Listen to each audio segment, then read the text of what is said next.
Hello everybody. Well, my update is, yesterday we started working on the test. We got a little bit done, me and Jim.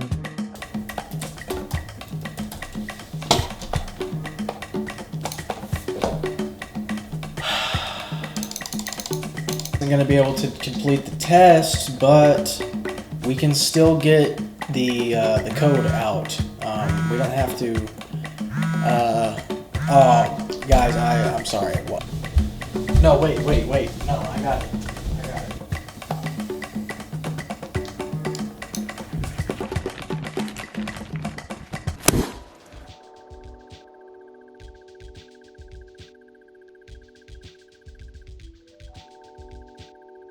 With the surroundings changing all the time and our minds always being pushed to find things to worry about, it can be hard to get a grip on our goals or even our just day-to-day. This is where I found myself just about a year ago, right after the world shut down. I felt like I was losing time without actually getting anything done. I mean, I've always had this feeling of always needing something to do, but this was a different level of hell for me. I had to do something. So I picked up a habit that I had seen online and had read about for a long time, honestly, but never really tried, and that is journaling. This is the one habit that has actually stuck with me and actually helped me progress in my goals. It's been so impactful for me that I've actually already made a couple videos about writing and journaling. But today I wanted to talk about the actual process of how I journal and how it's actually helped me so far. I will talk about 3 main points about how I've made progress, and that's goal tracking, emotional well-being, and gratitude. But before I go any further, of course, if you're liking what you see or if you like the previous videos that you may have watched, go ahead and hit that like and subscribe button, support me on the channel. I would greatly appreciate it. And yeah, let's dive in. I wanted to start with talking about the actual process of journaling and how it's actually changed for me during the time period of about a year or so. First, let's start with what I actually journal with. Today, there's 2 people. There's the guy who writes on digital media on his phone, on the computer. That's where he takes his notes. Or there's the guy like me who uses an actual piece of paper and a pen. To me personally, there's nothing better than a physical piece of paper. I use a Moleskine journal. That's what I like. And I have like a pretty nice, heavy pen. And that's just what I like. But really, anything will do the trick. And one other note before we get too far into the details is to keep this in mind. That journaling or whatever writing, it's supposed to be a tool to help you. It's supposed to be an advantage.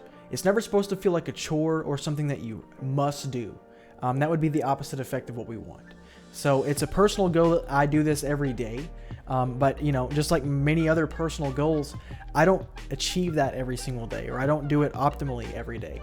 And that's fine. Like I said, this is just a tool for us to use.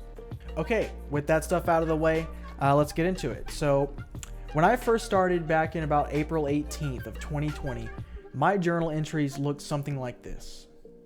There wasn't much structure or thought put into the organization of it. I just wanted to start tracking my goals and also make note of any good or bad things that may have happened during the day.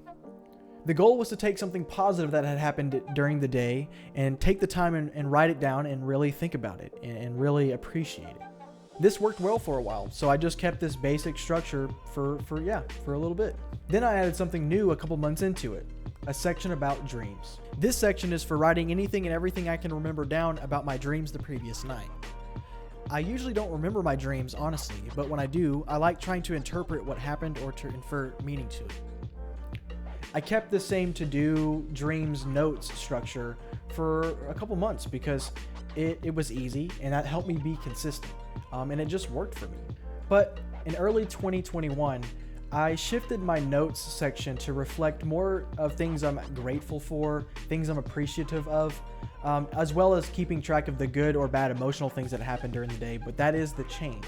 It's going from marking the events in my mind that I would consider good or bad during the day to more of emotions and like things I'm grateful for. So yeah, I did change that as well. And then about that same time, I also changed the to-do section to goals. Once again, because of the way I like to think about things, it made more sense the more I thought about it to, instead of having to do tasks, I would have goals. And there's one more advantage that I'll talk about a little bit later in the video to why it's goals instead of to-dos. But mainly, I just have a lot of abstract work I like to write down, like write a video script, or work on a project, or code on a personal thing, or even just do a work task. But it just makes more sense for me to say goals instead of to-dos. So I also made that change during this time. And actually, since that change, I haven't changed the structure of my journaling since then. Pretty much this whole year it's been the same because it's worked so well for me. And so yeah, once you find something that works for you, stick with it because there's no sense of changing it if it works. Now let's get into the 3 main areas of progress that I feel like journaling has helped me the most. Number 1, obviously, goal tracking. It seems downright silly to say that if you make a to-do list, it would help you get stuff done because that just seems so out there and obvious. But until you actually implement this practice consistently, you won't know how much it actually does help you accomplish goals. And people do it on different time scales. For me, daily goals are the best because for me, if I try to plan too far into the future, like a weekly goal or even like a monthly goal or something like that, it tends, things come up in life and it's just not always predictable.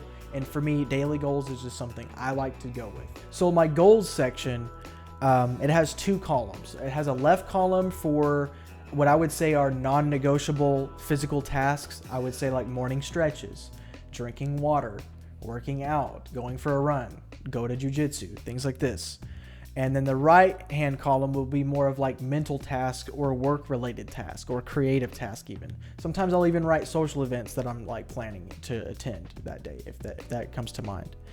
Things like work, write 5 pages, read 5 pages, finish this section of code on your project, things like this. Things that are not actually physical, I would say. And this is what I was talking about earlier, that the whole goals aspect is really making sense to me now because what I've done is when you start hitting your daily goals or your goals consistently, you can start trying to stretch your limits and push and increase how much you're doing. What I like to call this is the stretch goals section. So in that right hand column, I have more goals that I may not necessarily get done, and I have to be okay with not getting it done. That would be an ideal goal for the day. Like I said, I call this a stretch goal section. That definitely has helped me out as well. It's helped me push, being more consistent with more things at once. And you may get to a point, if you write down a bunch of stuff on a to-do list or a goals list and you don't get it done, that might stress you out. That might make you upset. Sometimes I get that way and I have to reel back how much I'm actually planning on doing during the day, just for my own sake. And that's what this is all about. It's all about using this as an advantage, as a tool for you to do better and to do more. If it's causing you stress, if it feels like work and it's actually an effort to do this rather than something you look forward to or actually is relieving for you, then it's something you should refactor it to where it's easier or it's nicer for you. That's my goals section. That's how I do it. The next point I wanted to talk about is my emotional well-being. If you guys remember, I first started with a section called notes, where I was writing down things that were good and bad during the day. For example, I had a good lunch with my girlfriend. I freaking won $20 at the casino, or I saw a friend I haven't seen in a long time at the store, or something like that. I would also write down bad things that happened during the day, that things like got into an argument with a coworker, or got upset at my brother, or some little thing like that. This process really did help me find more positive things to ponder and sit and really appreciate. That is a very good technique I've found. But after a while of doing this note section like this, I started to notice something. Just like I was looking for the good things in the day to write down and put down, I would start looking for the bad things. And for somebody like me, that wasn't healthy. So I had to switch that. And then that's why I did actually change it from that way of doing it. So I switched it up to writing down things about how I was actually feeling, not the actual events of the day. I would write down how a good or bad event made me feel.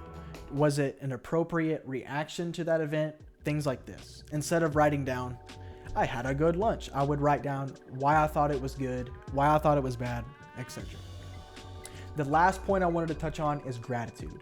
A lot of interference with the second topic here, but I am going to give it its own topic because I think it is a completely different subject. As well as helping me keep track of my emotions, it's helped me be more grateful. Like I said earlier, taking the time to write down, and the way I do it is every morning I'll wake up and my first thing I'll write down is I'm thankful for life. I'm thankful for my girlfriend Paige, my health, my job, my family, my friends, etc. I'm always finding at least a few things to write down every single day, because taking the time to sit there and write it down, it actually allows you to take the time to be grateful for those things. It's a really powerful practice that I recommend to everybody. Even if you don't want to do the rest of the journaling, whatever, the one thing I would say to do is to write down what you're grateful for, because it'll give you the time to actually appreciate it in your mind. Well, guys, I think that about wraps it up. Thank you guys for checking this out. I hope you find it somewhat interesting or somewhat useful. That would be cool if it was even useful to you. Like I said, this practice has helped me a lot in a bunch of different areas. And yeah, I just really appreciate you taking the time and watching this with me today. And as always, like I mentioned previously in the video, if you haven't already, hit the like and subscribe button down below. Support me, support my future content. We got more stuff coming up, more stuff like this, more tech stuff, more code stuff if you're into that as well. So yeah, stay tuned. And until next time, guys, peace.